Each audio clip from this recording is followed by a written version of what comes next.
And now I have the pleasure, a real personal pleasure, to invite UBC alumnus Sharman King to join me on stage for a conversation reflecting on his experience at UBC and over the course of his career.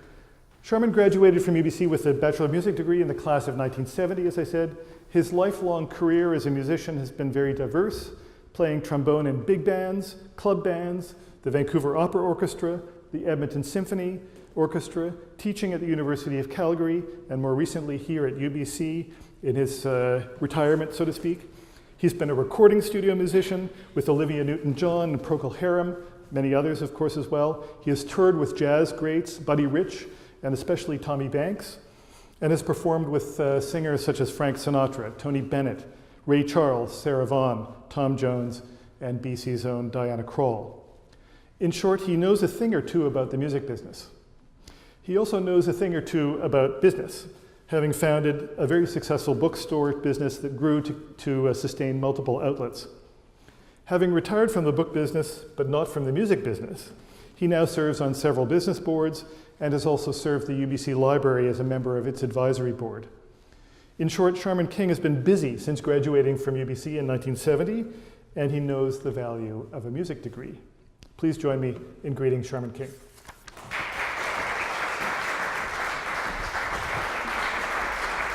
Thank you so much.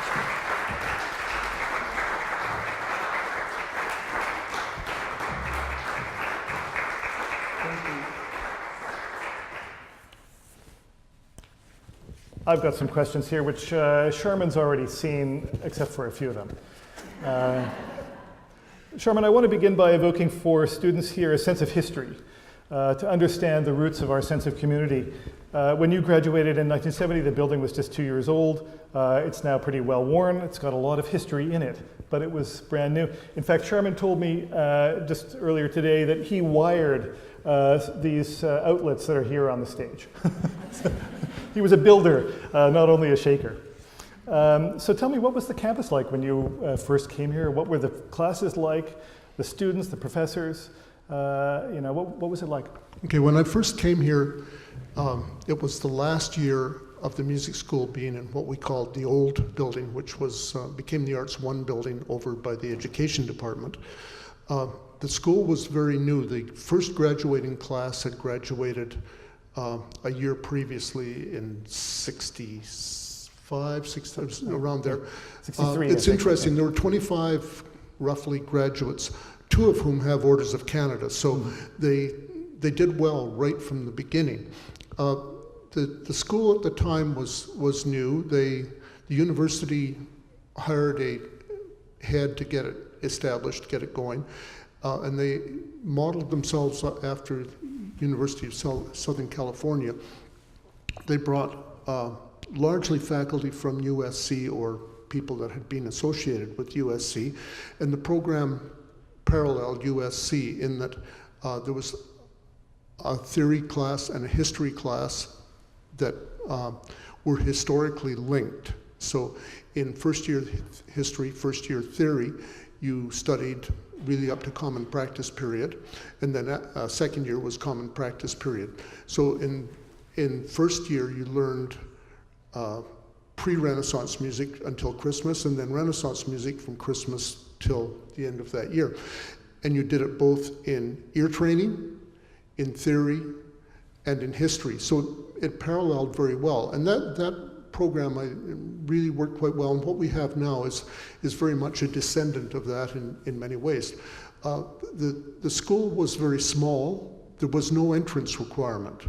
So in my case, I'd had first year in a math physics stream. That's really where my talents were. And during that first year, I heard a recording, a Frank Sinatra recording with a bass trombone. And I asked my dad, I grew up in Trail in the interior. I asked my dad what that instrument is, and he said, well, it's a bass trombone. So I bought one. He was an engineer, so he wasn't really thrilled with what came next. After first year in science, I applied to the School of Music, and luckily there was no entrance requirement at the time. As long as you could get into UBC, you could get into into here. And I took to it like a duck to water. And there was really good opportunities here because it was so small and you got to play everything. The formative things for me as I went through my time in the school were the opportunities, first of all, to study with some really formative teachers. For me, the most formative one was Cortland Hultberg, a legendary theory teacher, and I had him in first year, and he really changed my life. It was very good, and he ran the booth, and so I started working in the booth, and we have a legacy of people who have worked in the booth and have learned different ways to think and do things, and that was really a formative part of my first year at UBC. The other formative part of my first year at UBC was for a language requirement. I took a computer science course. I learned to code in Fortran. And while you might think that has nothing to do with anything, well, it was so important because it was a different way to think. And one of the things we all have to think about as musicians is that we deal with an abstract notation for a concrete result or a concrete notation for an abstract result. We go both ways, and guess what? That's what you do when you code in a computer. So it's, at the time we did our programming on punch cards, it was certainly a lot different than it is now, but nevertheless the way of thinking was the same. And I have, again, Cortland Hultberg to thank for that. We'll talk about him more later, but it was a very good start. Very small school, very cohesive group of colleagues, and everybody knew everybody, and we didn't have the divergent streams that we have now. So it was a smaller in number, smaller in concept school. More reliant on one another, I imagine, in certain ways. Yeah, for sure. Yeah. You've succeeded in multiple careers, which you've run kind of in parallel, or maybe counterpoint is the better word. How did your study of music help you in discovering other opportunities or succeeding in them? Okay. I guess if there's a theme to what I'm going to say next, it is going to be the unpredictability of what comes next or what comes in your future. At this stage, when you're graduating, you're all thinking, well, what am I going to do next and what's my career path? And I'm here to tell you, it ain't gonna happen. It just never works out as you plan. So I'm gonna very quickly go through elements of my 50 years in professional music with an eye to what changes and what you couldn't possibly have foreseen. And the underlying theme here is that what you learn as a music student applies to so many other things. You have no idea how it's going to work out. For years since I've come back, I've been back teaching at UBC for 5 years, and I've been an ardent proponent of our school being the best possible pre-law or pre-med degree, because we work in close quarters with people that we may or may not like, but we have to make it work. We work in real time. It's right or wrong when you play music, so it's a binary. It's the right note or it's the wrong note. It's in tune or ain't. So we have so many things that we can translate to other fields. So even whatever happens to you in music will have application in other fields. So when I came here, I had switched from science, and I decided, well, maybe I'll be a school music teacher and I'll learn how to work the bass trombone. After my first year, in fact, before my first year was over, I got hired to play euphonium and bass trombone in the Expo Band in Montreal. And that was a marvelous opportunity because it was 5 hours a day with a thing on my face, so I learned how to work the trombone pretty well. Took lessons from the bass trombone player in the Montreal Symphony. My teacher here was wonderful, Jimmy Coombs, who was a British player. He'd played in the Ted Heath Band and he played in all the London orchestras, and he'd emigrated here, so he was a very good teacher for me. But I worked in Montreal and I worked at Expo, and then I got a job working at night in a Mafia nightclub. The show was called Sexpo 67, so you can sort of figure out what that was about.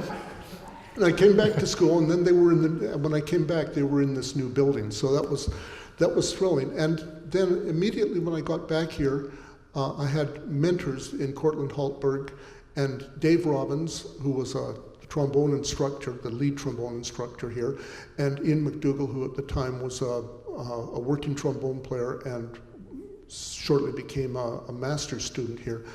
And they took me under their wing and they got me working. So the first time I worked in Vancouver really was Dave decided, oh, we'll get this guy some work. So between Christmas and New Year's of the first year in this building, he gave me a television show, which was 7 trombones plus the Vancouver Symphony. So there were 10 trombone players in one television show. That hasn't happened since. There was the Ice Capades, and there was a New Year's Eve radio show, which if any of you corner me after, I have some good stories to tell, and that New Year's Eve radio show was good. But one of our other graduates, George Laverock, was the producer of it, and he was usually a pretty good producer, but in this case, he had us rehearse until 4 in the afternoon, then we went live on radio across Canada at 8. Now, what was he thinking, giving a bunch of commercial musicians 4 hours off between a rehearsal and the show with the Devonshire Hotel beer parlor just down the street? So it was a hilarious show, and I have a tape of the second half of it, which is very enjoyable. Anyway, so I went through my music school here. I played in the National Youth Orchestra. I really still intended to be a music teacher. And then when I was getting close to graduation, Dave Robbins gave me, as this is mentorship, he gave me my choice of going on the road with Harry James, who was a trumpet player, or Buddy Rich, who was a drummer. So I took Buddy Rich and I went out with that band. I was there for 4 months, 34 states, played 3 major jazz festivals. It was just a great credential and a lot of fun. I came back to Vancouver thinking, well, I'm going to be just great. Now, this is to do with the unpredictability. And I got back here, and I have to preface it by saying, with Buddy Rich, our checks came from a company called WGD Incorporated. That stood for World's Greatest Drummer Incorporated. So when I got back here, I got a job playing in a banjo club. It was called Your Father's Mustache, and the band was called the World's Worst Banjo Band. So I went from the best or greatest to the best. And that was 2 banjos and a trombone and a tuba. I was the tuba player, and we drank beer there. And we had a lot of beer, and then I'd worked there almost a year. And the University of Calgary called and asked if I would come and teach music theory. Now, where does it say at that time, drunk bass trombone player gets job as theory teacher? Well, first of all, Hultberg's teaching had been so good. And one of the lessons for you guys is when you start teaching, you will always teach in the form of your most influential teacher. So I was a very successful theory teacher because I just did what Hultberg had done, and it worked really well. It was fantastic for me. But they hired me because they needed somebody who could teach theory, low brass, electronic music, run a stage band, and was Canadian. So there wasn't a lot of people like that in the country, so I got this job, and I was sort of green at it. I didn't know that a 27-hour teaching load was pretty heavy, so I went there, and it was fun. I did that for 2 years. During that 2 years, I got connected. First of all, I played in the Edmonton Symphony. They needed a bass trombone player, and again, if you corner me after, I'll tell you the story of my bass trombone audition for the Edmonton Symphony, which is hilarious, and it's folklore in trombone land. Anyway, I started working in that orchestra, and then I got hooked up with a musician in Edmonton named Tommy Banks, a keyboard player, a piano player, and we ended up doing, we figured, 300 to 400 hours of internationally syndicated television. A huge body of work that we did.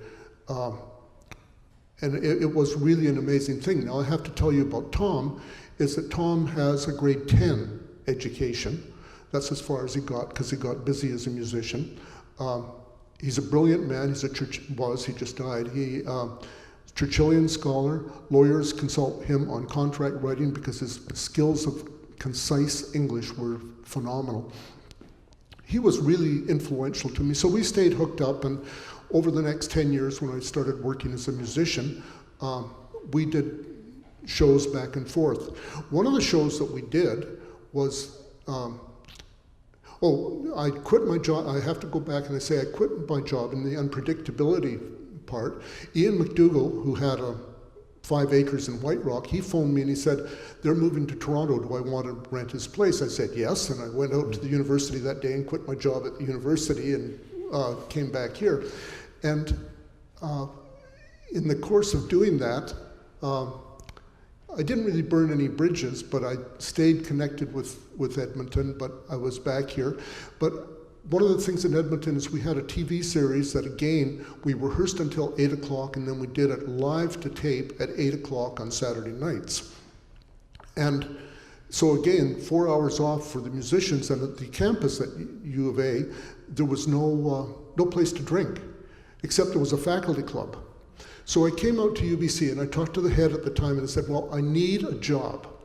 And my didactic purpose in that job was, if I got a job here, I would get a faculty club card here, and they were reciprocal, and then we'd have a place to go and socialize between the rehearsal and the show. So, it was just that simple. So I came here and I taught from the mid-70s till the mid-90s. In the mid-90s, I ended up with a cancer situation, and I was really busy and something had to go, so that was the end of UBC until we got out of our business and UBC invited me back. But I had no plans for any of this to happen.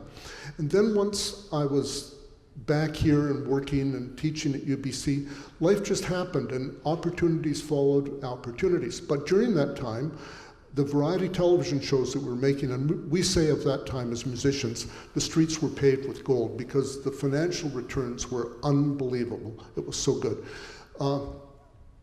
But that was stopping. So with my partner Tom, we thought, well, we get along well together. Let's do a business together. And at the time, Tom had a business partner, Phil Schrag, who used to be his drummer, and who was the Deputy Minister of Small Business Development in the Alberta government. So we talked about doing a business, and we came up with a business plan. We would buy a spring in the Rockies and a tank truck, and we would truck water into Calgary and Edmonton, and we would manufacture ice cubes and sell the ice cubes to bars, because drinks didn't taste very good, because this is before bottled water, and that just the water wasn't that good. So this was our plan. And then Phil, the third partner, was in Toronto, and he saw a store called the Book Barn, which purported to be the world's largest bookstore. And he said, this is what we should do. His holy grail was to find a business where a small business person could control the market in Western Canada. So they did it in Edmonton, and then in the summer of 1980, Tom phoned me and he said, mortgage your house, we're going in the book business. And I just paid off my house. So I mortgaged the house, and we opened the first book warehouse here in Vancouver. We staffed it almost entirely from the music school. Whenever I needed employees, I just would put up a note. And one of my favorite statistics is at one time the entire trombone section of the Quebec Symphony Orchestra was ex-book warehouse employees. So that was pretty good. And then I just, the book business took off, and the music business, especially the recording business, dropped off. And again, there's no way to predict any of this as goes on, but you learn things from everything that's gone on before, and it works out really well, but not in a predictable way. If you had told me when I was getting out of high school that I would end up with a career largely as a recording musician, I would have thought that was a preposterous notion. And the same thing with the business career. So now I'm at the end of it, and looking back, it's fabulous, but you couldn't have charted this path through, and it's really the important thing that we're saying to you now. You ain't sure what it's going to be, but it's going to be good if you apply intelligence. It doesn't really matter so much what your decision is as how you react to the results of that decision. Everybody thinks that the change is happening faster now than ever before, but you've described constant change, not just in your career, but in all the opportunities that were available. So the TV stuff came along. That was a new format. It didn't exist before. It lasted for a few years. It was a gold mine, like you said. But that format went out of practice, and other things came along. So constant change. And I think you've told us how you managed it. But I have a question about improvisation, because it's part of what you do as a musician, but it's part of what you've clearly done in your career. And when you're improvising, you have to have a relationship with the people you're working with. So tell us a little bit about how you assess the character of your collaborators. Okay, interesting question. I still work as a musician doing good things. We just finished the opera festival, where Eugene Onegin was one of the high points of my musical life. But last night I was working in the Legion at Alma and Broadway, working for the Door in a band called Wow.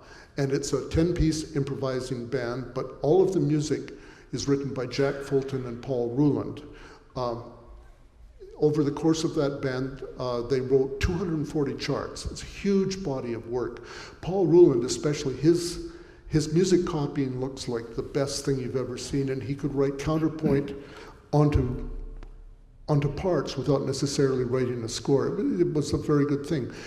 The thing about it is that the players in that band are largely the players that we've been together with for 30, 40, 50 years.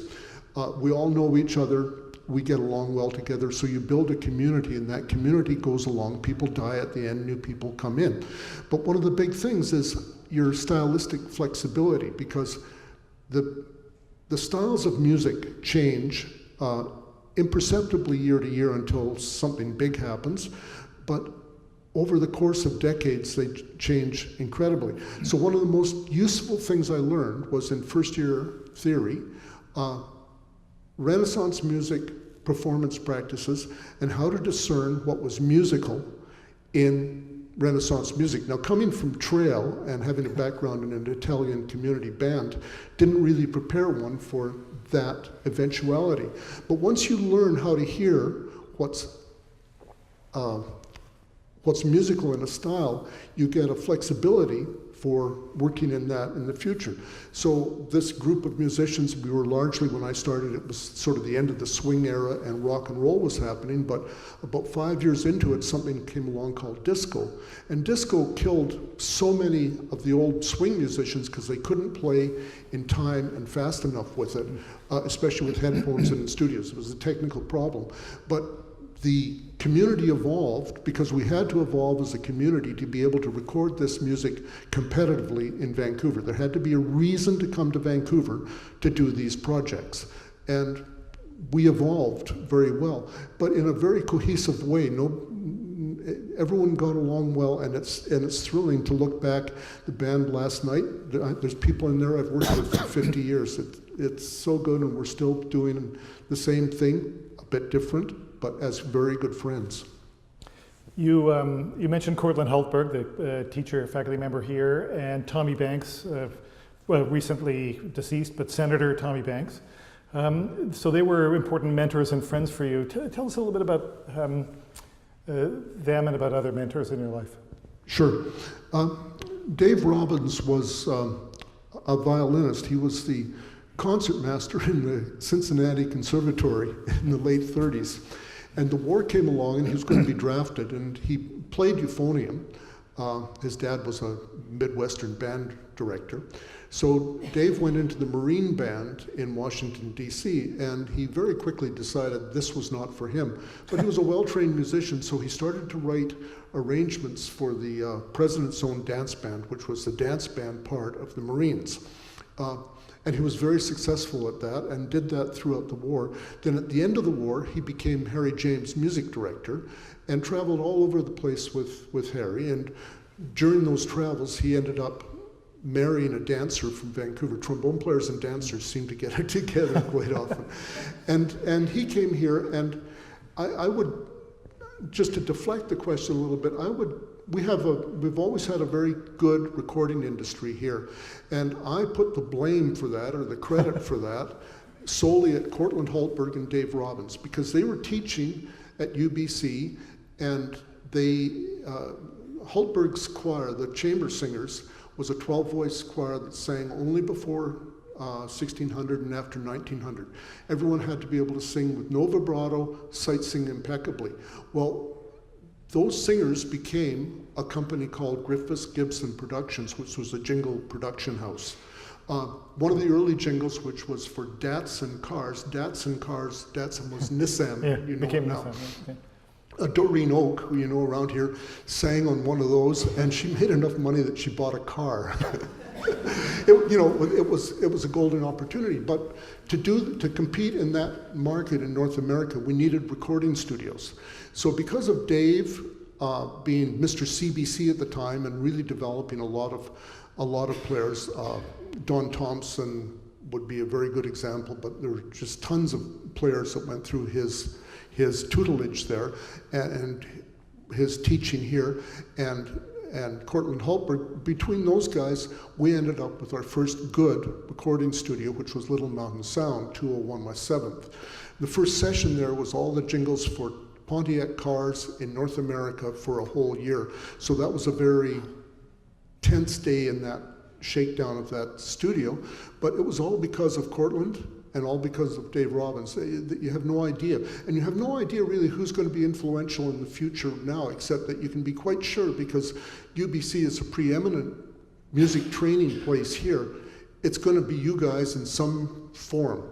So the education you're getting, again, you don't know where it's going, but you know it's going to be good, and you're getting the tools to go wherever things take you and you take you.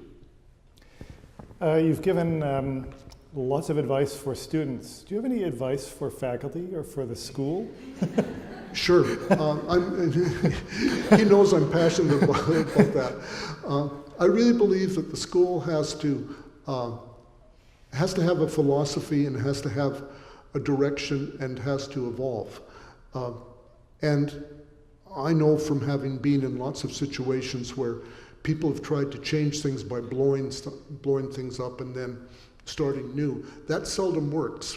But what you have to do is evolve with a vision, and you have to evolve with a philosophy, and you have to evolve with a desire to give the students the best that they can have. It's natural in universities, every faculty, it doesn't matter if it's music or what.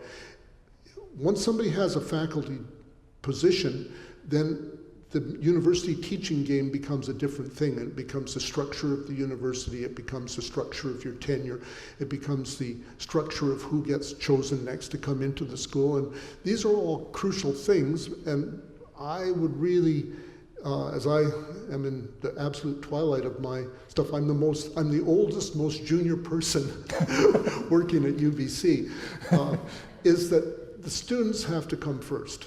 The progress of the students, the possibilities of the students, the training of the students, the personal development of the students, how the students learn from the role models that the faculty is. These are the things that are really worth doing. Now, there's some evident people here who are really good role models. I'm going to pick on somebody who's not a faculty member, but Margaret in the office. She's so important to how the place functions, and she knows people's business, and she's just there, and if you keep her as a role model for how you're going to run your life and how you're going to be helpful to people while doing your job, that's a fantastic skill. That's a real people skill that will reflect on your own development and greatly accelerate your own development. So if I have advice for the future of the school is keep on what you're doing, but know where you're going, knowing that things are going to change and that the hires for now are the determinant of the future success.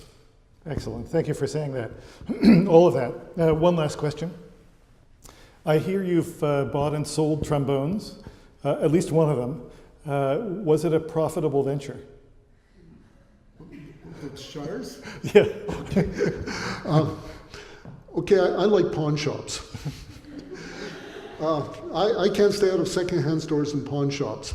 And you have to understand that in my basement I have 10, count them 10, bass trombones, minus one that I've sent to my other formative teacher, Dick Herbs, in New Orleans. But in a pawn shop in East Vancouver, there was the Shires bass trombone. Now, Shires is sort of the flavor of the month for bass trombones, and it was in there for $3,500. And you have to know that that's an absurd, well, it's probably a market price, but that's an absurd price. So you don't take anything that they say as gospel. So anyway, I knew this trombone had to be stolen, had to be. So I ended up buying it for $700, and then we learned I asked for a year, and I put notices in all the trombone discussion groups, and nobody seemed to know. Nobody came forward. But then we had a session to welcome the new trombone players in the symphony. We had a playing session, and I asked there, and then Gordon Sherry stood up and said, "Oh, that's somebody's trombone." Well, the somebody didn't want the trombone back because there'd been an insurance settlement. It was just going to confuse things. So I sent it away. It got gone out of the country, and that's gone. But I still have the very first bass trombone I bought, which is a latch, a German trombone, made in around 1953. We use it in the opera orchestra when we play Mozart. We play on an alto trombone, a small tenor, like a commercial tenor trombone, and I use this very small but beautiful bass trombone. So, if never sell something, keep it because they'll come in useful. That trombone I bought back twice. Sold it and bought it back twice. Pretty good. That's the one I was thinking about. Sharman, thank you for sharing your wonderful humor, your intelligence, your brilliance, your experience. There'll be chances to speak with Sharman in the lobby afterwards, so please take advantage of that. Sharman, thank you.